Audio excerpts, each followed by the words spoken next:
살고 지고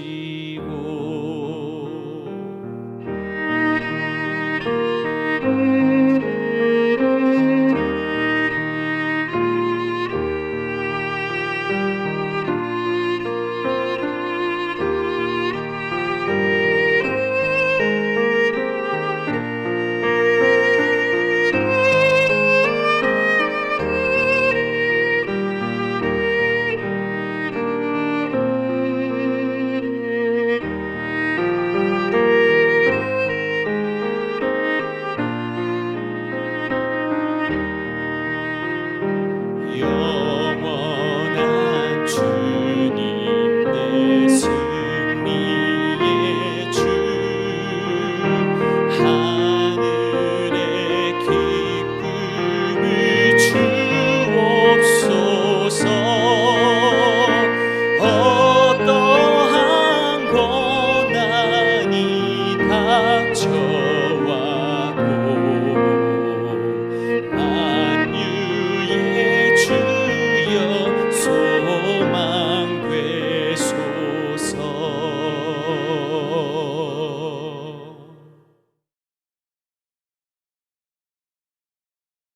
샬롬, 귀한 하루를 아침 묵상과 기도로 시작하는 우리 모든 성도님들에게 하나님 우리 아버지와 주 예수 그리스도로부터 은혜와 평강이 충만하시기를 축복합니다. 우리 오늘 함께 살펴볼 말씀 시편 51편 5절부터 9절까지의 말씀입니다. 우리 함께 읽겠습니다. 내가 죄악 중에서 출생하였으며 어머니가 죄 중에서 나를 잉태하였나이다. 보소서 주께서는 중심이 진실함을 원하시오니 내게 지혜를 은밀히 가르치시리이다. 우슬초로 나를 정결하게 하소서. 내가 정하리이다. 나의 죄를 씻어주소서. 내가 눈보다 희리이다. 내게 즐겁고 기쁜 소리를 들려주시사 주께서 꺾으신 뼈들도 즐거워하게 하소서. 주의 얼굴을 내 죄에서 돌이키시고 내 모든 죄악을 지워주소서. 아멘. 다윗은 자신의 죄로 인해서 어두워진 인생, 그 인생의 유일한 해답이 하나님임을 고백하고 있습니다. 그리고 죄인인 자신을 구원할 하나님 앞에 자신의 죄를 고백하고 그리고 그 죄의 자복과 함께 회개를 하면서 회복을 간구하고 있습니다. 다윗은 이 회개와 회복을 하나님 앞에서 정말로 간절하게 구하고 있는 모습을 오늘 말씀을 통해서 보여주고 있는데 그 이유를 찾아보면서 말씀을 통해 하나님께서 어떤 뜻과 계획을 오늘을 살아가는 우리에게 가지고 계신지를 살펴보는 시간이 되기를 소망합니다. 우리 오늘 본문 51편 8절의 말씀 같이 한번 읽어보겠습니다. 내게 즐겁고 기쁜 소리를 들려주시사 주께서 꺾으신 뼈들도 즐거워하게 하소서. 아멘. 보통 뼈들이 꺾일 때 고통이 어느 정도라고 생각하십니까? 제가 어릴 적에 뼈가 한번 부러진 적이 있습니다. 중학교 2학년 때쯤인데요.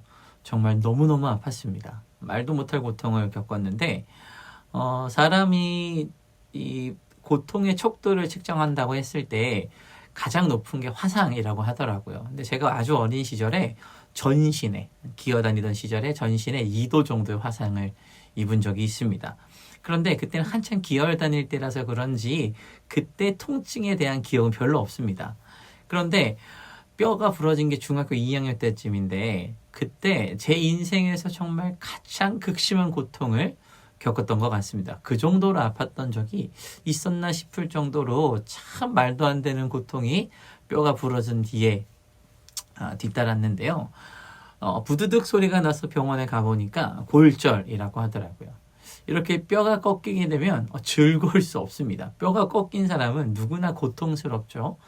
그런데 오늘 말씀을 보니까 어떤 기쁜 소리가 들리면 뼈가 꺾인 사람들도 즐겁게 된다라는 말씀을 오늘 우리 가운데 선포하고 있습니다. 그러면 이런 생각을 하게 되죠. 꺾인 뼈들이 즐거워할 때는 언젠가? 뼈들이 즐거워하는 시기가 언제일까요? 당연히 뼈가 회복될 때, 다시 붙을 때일 겁니다. 부러져서 단절되었던 세포들이 다시금 회복하게 되고 단절되고 단절이 사라지게 되고 그 단절이 있는 곳에는 세포로 메워지는 시간이 지나고 나면 자연스럽게 부러졌던 것들이 회복됩니다. 그리고 회복된 곳에는 더 단단하게 붙어지게 되는 시간들이 있죠. 꺾인 뼈들이 즐거워하는 때는 이런 때입니다. 회복을 경험하는 때인 것이죠. 하나님께서 종종 뼈를 꺾으시는 방법으로 자기의 백성들을 단련하실 때가 있습니다. 그런데 하나님께서는 뼈를 꺾으시기도 하지만 동시에 같이 무엇을 경험하게 하십니까? 회복을 경험하게 하십니다. 우리 호세아서 6장 1절의 말씀 같이 한번 읽어보겠습니다. 오라, 우리가 여호와께로 돌아가자. 여호와께서 우리를 찢으셨으나 도로 낫게 하실 것이요 우리를 치셨으나 싸매어 주실 것임이라. 아멘. 하나님께서는 이렇게 하나님으로 인한 회복의 경험을 반드시 한 번은 하게 하십니다. 그 이유가 무엇입니까? 하나님을 의지하고 찬양하는 자들로 하여금 하나님께 돌아가도록 하기 위해서입니다. 뿐만 아니라 오늘 말씀을 보니까 기쁜 소식을 들려주기 위함이라고 합니다. 우리 오늘 본문의 말씀 같이 한번 다시 읽어보겠습니다. 내게 즐겁고 기쁜 소리를 들려주시사 주께서 꺾으신 뼈들도 즐거워하게 하소서. 아멘. 어떤 기쁜 소리가 들립니다. 그리고 이 기쁜 소리는 우리의 꺾인 뼈들이 회복을 경험하게 하는 소리입니다. 그러니까 기뻐하는 즐거운 소리죠. 우리를 기쁘게 하는 이 소리, 꺾인 뼈들이 즐거워하는 소리, 회복을 경험하게 하는 소리는 어떤 소리일까요? 우리 다 아는 것처럼 예수 그리스도의 복음이 우리에게 임했다는 소식입니다. 다윗은 자신의 죄가 자신의 능력으로 해결할 수 없는 반역죄임을 알고 있었습니다. 그리고 그 죄는 오로지 하나님의 공로, 예수 그리스도의 공로로만 해결할 수 있다는 사실 역시 알고 있었습니다. 자신에게로부터 흘러나오는 모든 죄의 결과들, 이 결과들은 죄를 해결하지 않고는 사라질 수 없다는 것을 알고 있었던 것입니다. 그리고 이제 다윗은 하나님 앞에 회복을 간구합니다. 그 회복이 어떤 회복입니까? 하나님과 단절된 우리와의 관계를 다시 이어붙이고 죄로 인해서 회복할 수 없었던 우리의 마른 뼈와 같은 인생을 다시 이어붙이고 생기를 불어넣어서 더욱더 단단히 설 수 있는 회복입니다. 즉 회복의 아름다운 소식을 하나님 앞에 간구하고 있는 것입니다. 우리 오늘 이 말씀, 내게 주시는 말씀임을 믿고 순종하는 성도, 그럼 어떻게 해야 할까요? 우리 함께 읽어보겠습니다. 복음을 통해 회복하는 삶을 살아갑니다. 한 번 더, 복음을 통해 회복하는 삶을 살아갑니다. 우리가 인생을 살아가면서 처리해야 되는 일의 우선순위들이 있습니다. 그러니까 재정이 집행되고 돈이 흘러 들어가야 될 때 우선순위들을 보통 정해놓고 이제 지출을 하게 됩니다. 그때 제일 지출의 우선순위에 있는 것이 무엇입니까? 대부분 공과금을 제일 우선순위에 둡니다. 반드시 내야 되죠. 이거 안 내면 아무리 좋은 차를 타고 있어도 아무리 집에 돈이 많아도 공과금 안 내면 물도 공급이 받을 수 없고 전기도 공급받을 수 없습니다. 그래서 우리가 어떤 지출의 우선순위를 정할 때에도 가장 먼저 우선순위에 놓이는 것이 이 공과금이죠.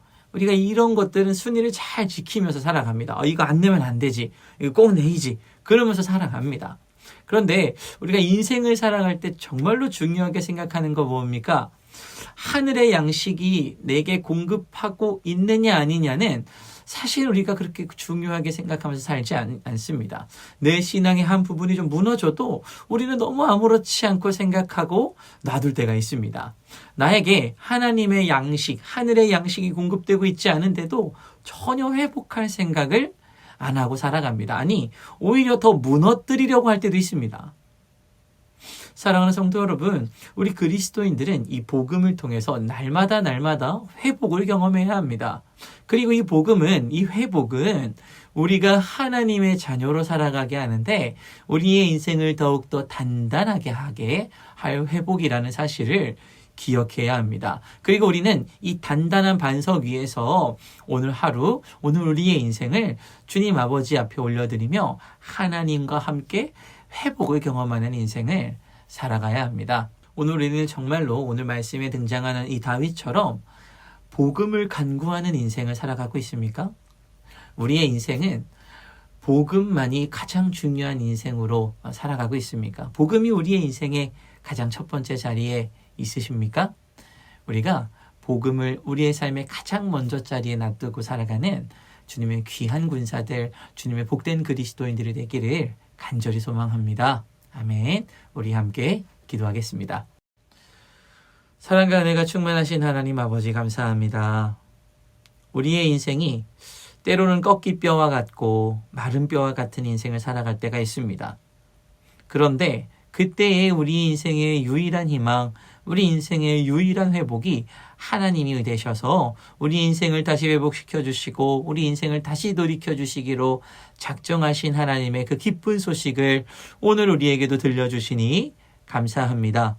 그 즐겁고 기쁜 소리를 들려주셔서 하나님 꺾이신 우리의 뼈들 주님께서 다시 회복을 경험하게 하시고 다시 주님 앞에 돌아가게 하시고 주님을 다시 찬양할 수 있게 하시고 복음을 다시 간구할 수 있는 인생으로 살게 하셨사오니 하나님 오늘 아침에 우리가 이 복음으로 인하여 회복을 경험하게 하시고 이 복음으로 인하여 주님을 기뻐할 수 있는 시간이 될 수 있도록 오늘 우리 가운데 하나님의 은혜를 더하여 주시옵소서.